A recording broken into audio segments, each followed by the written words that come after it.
Adivinha onde eu estou? Vou dar 3 opções. Veneza.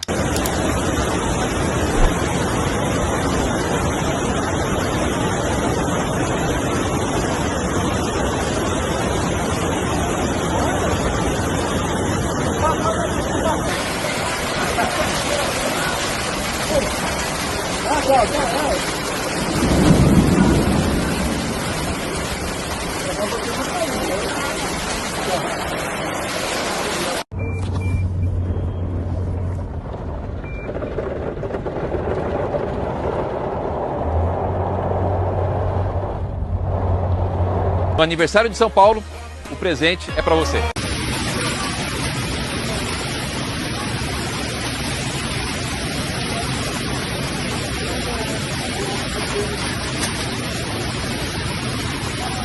Este foi o cenário em que São Paulo se encontrou após a tempestade que atingiu a cidade na tarde de sexta-feira, evidenciando mais uma vez a necessidade urgente de um plano eficiente para lidar com as mudanças climáticas.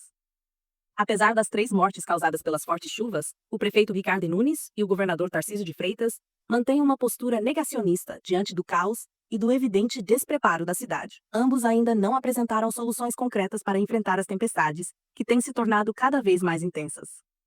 Nunes, por exemplo, não considera prioritária a criação de um plano climático para São Paulo, mesmo com sinais claros de sua urgência. Em entrevista à Globo News, o prefeito atribuiu o caos recente ao entupimento causado pelo lixo, ignorando a necessidade de medidas estruturais para prevenir tragédias semelhantes no futuro. Continuar agora com o nosso plano municipal de drenagem. E para complementar, nós precisamos que a população colabore, não descartando o lixo. Hoje, por exemplo, eu mandei a minha equipe em Itaim Paulista, porque teve um córrego que a gente fez a canalização, acho que é o córrego ali da comunidade de Torresmo, se não me engano, e mesmo assim deu transbordamento. Falei, mas por quê? Como é que transbordou? Porque jogaram um sofá e o sofá entupiu ali a tubulação. Então, se você joga um sofá, um colchão dentro do rio, aí não tem prefeitura que aguente, não tem obra que suporte. A gente precisa contribuir e colaborar. O poder público também tem que fazer o dele, né? Bem-vindo ao Media Lair, seu canal de política onde você se mantém atualizado com as notícias mais relevantes para a luta democrática. Junte-se a nós na construção de um espaço de diálogo e conscientização política. Para ficar sempre atualizado, inscreva-se no canal. O deputado federal Guilherme Boulos destacou que a gestão de Ricardo Nunes deixou de investir cerca de R$ 1,5 bilhão em recursos destinados ao combate às enchentes em São Paulo entre 2021 e 2023. O resultado está aí. A cidade mais rica da América Latina tem a obrigação de estar preparada para as mudanças climáticas, afirmou. Ele também relembrou a crítica de que invadiriam as casas das pessoas e ironizou. 3 meses depois, quem invadiu a casa dos paulistanos foi a água. Enquanto isso, o prefeito tem se dedicado a vídeos de dança sobre gás de pimenta, comentou Boulos, que disputou o segundo turno das eleições municipais.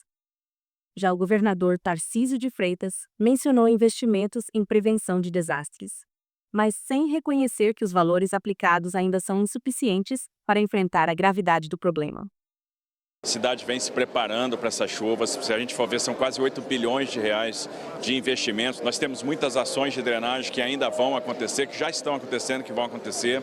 Nós tivemos pela primeira vez a expedição do alerta, que eu entendo que foi importante, que por uma chuva de grande proporção como foi a maior desde a década de 80, a terceira maior desde a década de 60.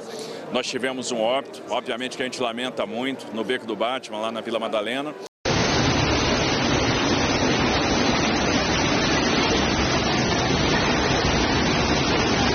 Pedro, eu tô morrendo de medo. Olha aqui a porta do Golfo. Caralho, eu devia ter gravado. Caralho. Não gravei, ó.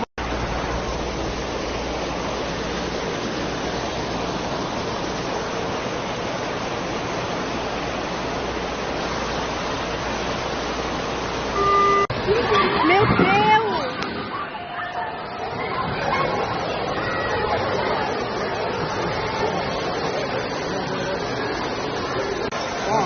Vai cair mais, vamos fazer assim.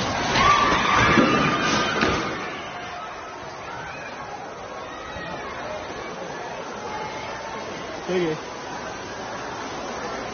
Vai cair mais. Cenas como a da estação da Sé, completamente cheia após o temporal, mostram que a crise climática afeta de forma desigual, atingindo principalmente as pessoas de classes mais vulneráveis. São justamente aqueles que mais dependem do transporte público e que impulsionam o dia a dia da cidade, os mais prejudicados pela ausência de um plano eficiente que os proteja.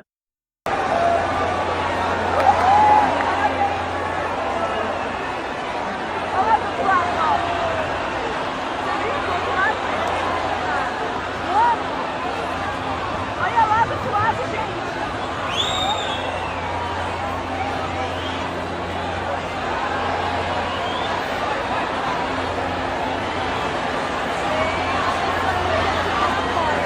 A cor não sai do lugar, gente!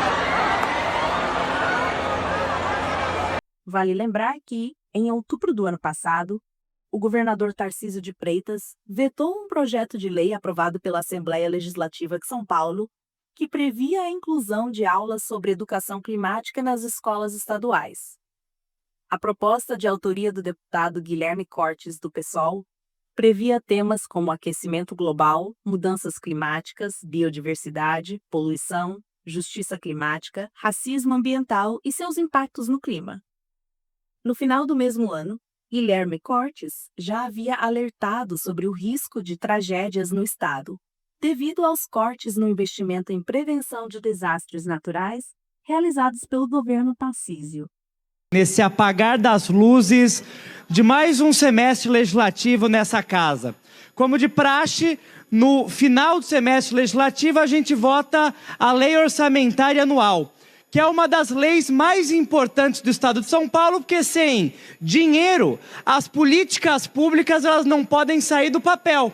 Então não adianta nada a gente votar uma série de leis, políticas públicas para o Estado, se a gente não prevê qual que é o recurso necessário para que essa política ela seja aplicada. E por isso a LOA ela é muito importante. E eu quero dizer que essa proposta de lei orçamentária anual, apresentada pelo governo e pelos seus deputados da base de apoio, é uma proposta decepcionante. Porque é uma proposta que não prepara o estado de São Paulo, que é o maior estado do país, para a emergência climática. 2024 foi um ano em que a gente não pôde mais falar, não pôde mais negar a realidade nua e crua da mudança climática.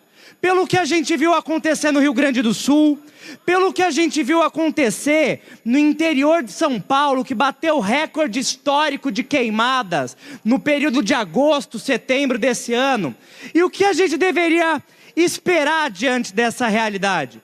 Que o governo estipulasse um investimento público adequado para prevenir e para proteger o estado de São Paulo do avanço da emergência climática. Mas não é isso que a gente está vendo. Na contramão, a gente está vendo o governo apresentar nessa proposta de lei orçamentária um corte de R$1 milhão, R$1 milhão a menos que o governador Tarcísio vai deixar de investir no combate, na prevenção das queimadas. Meus colegas deputados, alguns meses atrás, a gente estava aqui falando que São Paulo estava batendo recorde de queimada. E na contramão da gente aumentar o investimento para que isso não se repita no que vem, vocês estão votando para reduzir o pouco investimento que São Paulo ainda tem para o combate dos incêndios e das queimadas. Meus colegas deputados, eu queria saber onde estão os deputados que, quando o Rio Grande do Sul estava debaixo d'água, vieram aqui se solidarizar com o Rio Grande do Sul, pedir doação para o Rio Grande do Sul, mas que agora não falam nada quando o governo prevê um corte de R$56 milhões nas obras de combate à enchente aqui no estado de São Paulo. Aí não adianta nada se solidarizar com o Rio Grande do Sul, mas não votar, não fazer o que está ao nosso alcance aqui em São Paulo, para que aquelas cenas lastimáveis não se repitam no nosso estado. Mas a gente está aqui prestes a aprovar mais uma lei orçamentária negacionista. Porque uma lei orçamentária que acontece em plena emergência climática, quando a natureza dá todas as demonstrações para a gente da seriedade da crise ambiental e que prevê esse investimento pífio em política de adaptação e prevenção, é uma lei orçamentária negacionista. E os deputados que votarem a favor dessa lei, dessa maneira, vão estar colocando as suas digitais daqui a alguns meses, quando chover mais forte e as pessoas perderem tudo por conta da enchente, vão estar colocando as suas digitais no próximo período de estiagem, quando ficar mais seco e as pessoas perderem as suas plantações por conta da queimada, vão estar colocando as suas digitais no adoecimento da população através das doenças respiratórias provocadas pelas queimadas. Então, por conta disso, presidente, eu e nós da bancada do PSOL não podemos votar a favor desse projeto de lei orçamentária. Porque o Estado de São Paulo deveria dar exemplo. A gente não pode deixar mais para depois uma política séria, uma política estruturada, uma política com investimento público para proteger a população do Estado de São Paulo do efeito da crise ambiental, do efeito da crise climática. Para que a gente não tenha que vir aqui depois chorar pelo leite derramado, se solidarizar pelas vítimas dos eventos climáticos extremos, a gente precisa votar agora um investimento público, uma lei orçamentária que dê conta de proteger a população do Estado de São Paulo, e não é disso que esse projeto de LOA trata. Por isso, nós da bancada do PSOL vamos votar contra esse projeto negacionista e anticlimático. Muito obrigado, presidente.